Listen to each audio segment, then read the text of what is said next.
Morning বন্ধুরা। তো welcome back to my channel Moms Natural Blogs.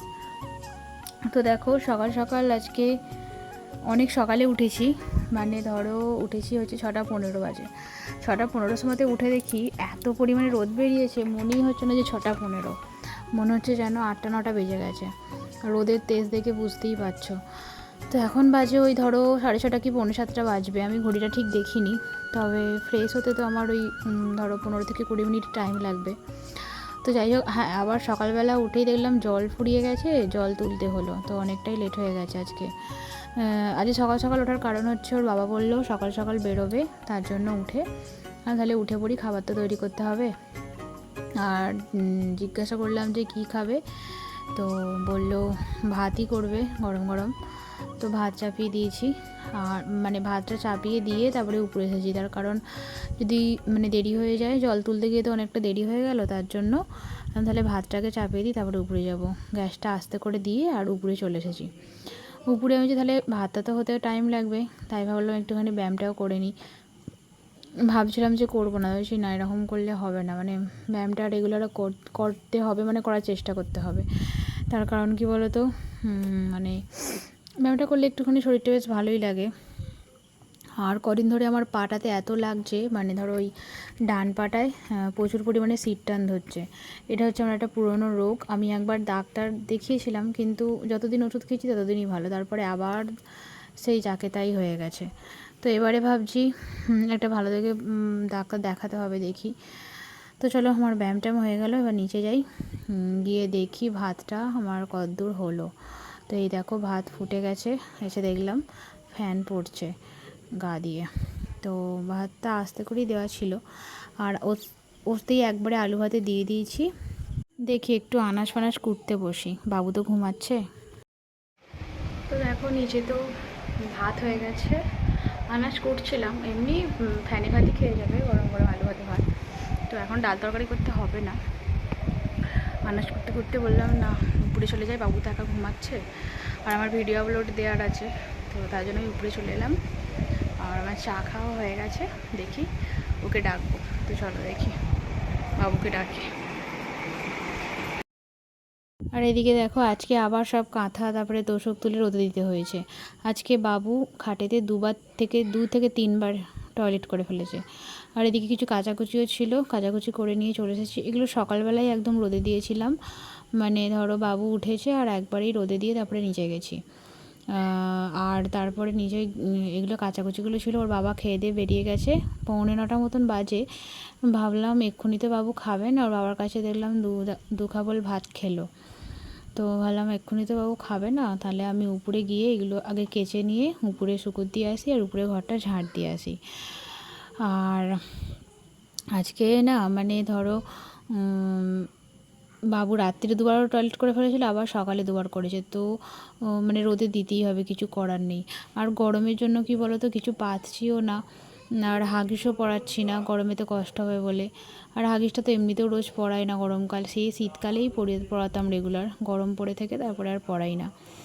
তো যাই হোক, আমার চলো শুকুর দেওয়া হয়ে গেছে, উপরে ঘরফর ঝাড় দিয়ে চলে এসেছি। এখন হচ্ছে তোমার বাজে প্রায় 10:30 এরকম বাজে, 10টা 10:30 বাজবে। আর বাবু এখন গেছে হচ্ছে ও দাদুর সাথে একটুখানি পাড়ার দিকে ঘুরতে গেছে। বাপিও তো সেই বাড়িতে বসে বসে বোর হচ্ছে, তো এখন একটু বাবুকে কোলে নিচ্ছে, অনেক দিন তো হয়ে গেছে, তাই জন্য একটু একটু কোলে নিচ্ছে।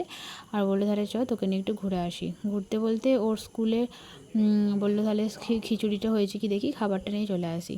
তো যাই হোক, আমাদের আমিও একটুখানি ভাত ছিল খেয়ে নিয়েছি, সব খাওয়া দাওয়া হয়ে গেছে। এবার এই ঘরফরগুলো একটু ঝাড় দিয়ে নিই। আর এই ঘরটা দেখো অনেক দিন ওই খাটের পাশটাতে ঢোকা হয়নি, তো অনেকটা ধুলো জমে গেছিলো। মানে বাপি সবসময় ঘরে থাকে, পাখা চলে, শুয়ে থাকে, তার জন্য আমার এই ঘরটা ঠিক করে পরিষ্কার করা হয় না। আর ওখানে গেছিলাম, তারপরে এসে আর ভালো করে পরিষ্কারও করা হয়নি। তো আজকে কেউ ছিল না বলে ঘরে ওই দিকটা ভেতরটা ঢুকে একটুখানি ভালো করে ঝাড়ফাট দিয়ে দিলাম। কি পরিমাণে ধুলো বেরিয়েছে দেখতে পাচ্ছ। তো যাই হোক, গরমটা তো ভালোই পড়েছে, আর আজকে খুব হাওয়া দিচ্ছে, মানে গরম পড়লেও আজকে সকাল থেকেই খুব হাওয়া দিচ্ছে। তো চলো, আমার ঘর তো সব ঝাড় দেওয়া হয়ে গেছে। আর বড় ঘরটা আজকে আর মুছতে হবে না, তার কারণ দিদা সকালে মুছেছিল, আর ভাত খাওয়া হওয়ার পরে আর একবার মোছা হয়ে গেছে। তো দুবার করে মোছা হয়ে গেছে, এখন আর মুছতে হবে না, এবার সেই দুপুরে ভাত খাওয়ার পরে। আর এদিকে দেখো, এই দরজাগুলো না আমি অনেক দিন ধরে ভাবছি মুছবো, কাঁচগুলোতে এত পরিমাণে নোংরা ধরেছে।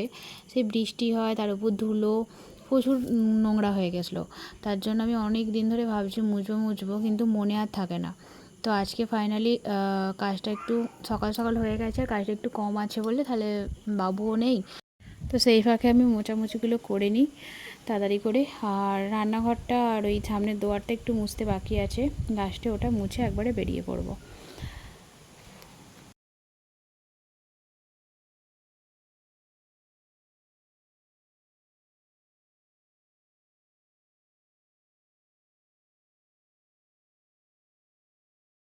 তো মুছতে দেখো এই যে বাবু এসে গেছে, আর দাদুর সাথে গিয়ে এক গাদা চিপস চকলেট এসব কিনে এনেছে।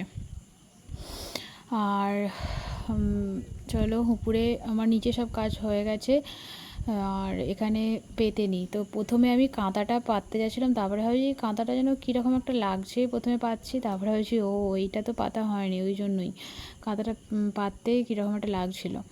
তো চলো পাতাপুতিগুলো করে নিই। আর আজকে বুঝতেই পারছি কী পরিমাণে খাটটা গরম হয়ে থাকবে। এমনিতেই তো উপরের ঘরে ধরো তেতে গিয়ে সব খাটফাট গরম হয়ে থাকে, শুতে পারি না, তার উপর আবার আজকে এত কিছু রোদে দিয়েছি, মানে সব একদম পুরো গরম হয়ে আছে।